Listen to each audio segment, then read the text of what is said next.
Hello, Integrated One. Today we are going to be doing more function stuff. In this case, we're going to be combining like terms, but specifically using function notation. So this is the beginning of something called composition of functions. I haven't written that down anywhere, which is kind of annoying. I'll make sure to write that down tomorrow. Composition of functions. What does that mean? It means putting equations together based on the math operator that we've been given. So let's look at this. Let's make sure I have this here. Sorry if my voice is a little scratchier than normal. I still have that cough. So let's look at this. I'm going to work basically 1 and 2. So here we go. This says, what is f of x plus g of x? Well, why does that matter? Look at our equation. We have our problem set right here. F of x is the name of our equation, and it's right here. This is our equation right there. So what it's telling us to do is it wants us to write out the equation for f of x, which is right here, and add it all together with g of x, which is right here. How do we add things like this together? Well, combining like terms. So let's go ahead and look at this. So I'm going to write down my f of x. That's what it's telling me to do first. So 2 of x minus 1. Do you see this plus sign? I'm going to write this plus sign down. I'm going to write this plus sign down. When we use minus signs, we're going to have parentheses, but since we have a plus, we don't need to worry about parentheses yet. But I'll show you on number 2 what I'm talking about. So we're going to write that plus sign. Now we're going to write down g of x. G of x starts with negative 5x. And then it has minus 8. So, like terms, remember, numbers go with numbers, letters go with letters, or variables go with variables. And variables with the same exponents go together. Remember, some basic things here. This is just something I'm writing down. Don't worry about writing this down. If I had 5x squared, remember some terms.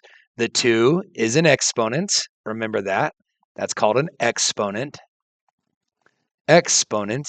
And then the 5 in this case is called the coefficient. It's called the coefficient. And that's what we're going to be adding and subtracting are the coefficients, the numbers in front. The x squared is a group, the x is a group, the numbers are a group. So here we go. This says 2x, plus minus. What does plus minus mean? That's just minus, y'all, so we can kind of ignore that right now. Guess I didn't have to do that. And then let me change back to red. So that just says plus minus. So I'm going to get rid of this. That's just minus. You can ignore that. That's erased. So 2x minus 5x gives me minus 3x. That takes care of those terms. And then my negative 1 and my negative 8 go together as negative 9. How do I write the answer? There's 2 ways to do it. You write this f of x plus g of x equals negative 3x minus 9. Or you can write it another way. Let's see if I run out of room. Where you go f plus g of x equals, sorry, that's so ugly. I'll do better on the next one. F plus g of x equals. You'll see it as you do this more. It's not that big of a deal. It's not that hard, but that's basically what I'm looking for. I'm looking to make sure you can do this part correctly. So let's go ahead and check out number 2. Number 2, I'll switch colors to green. Here we go. What is f of x minus g of x? Here's f of x. So we're going to write that first. 2 of x minus 1. They're giving us that minus sign. As soon as I see a minus, I know to write my parentheses.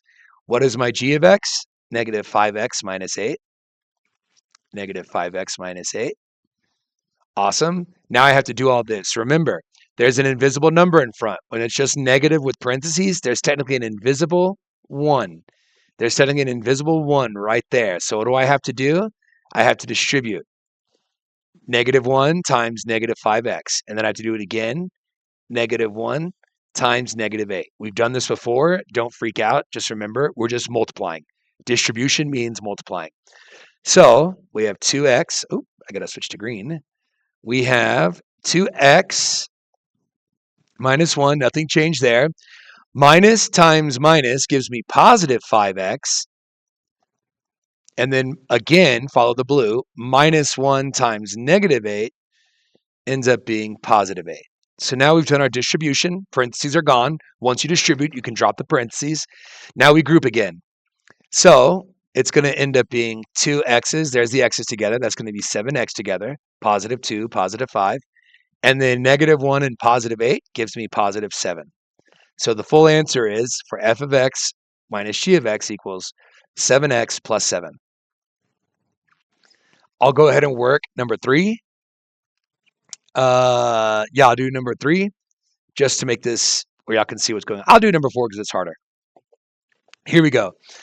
Number 4, here it goes together. Wx minus n of x. So Wx is this first one here. So I have 3x squared minus 4x plus 2.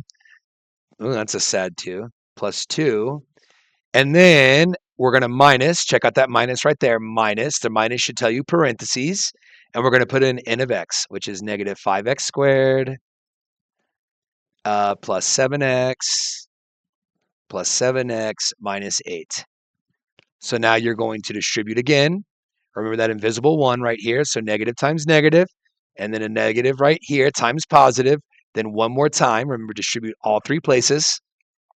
And then what do you end up with? You end up with 3x squared minus 4x plus 2. Sad handwriting. Negative and times negative makes a positive 5x squared. Follow the blue. Negative times a positive 7x gives me a negative 7x. And then a negative, follow the blue, times negative 8 gives me a positive 8. Now the group goes together. X squared with x squared, positive 3x squared, positive 5x squared gives me 8x squared. We're just adding the coefficients. Whoosh, whoosh. Negative 4x minus 7x gives me negative 11x. Whoosh, whoosh. And then positive 2 plus 8 is positive 10. So when it's all said and done, you could write the answer up here right next to it, or you can put your correct notation.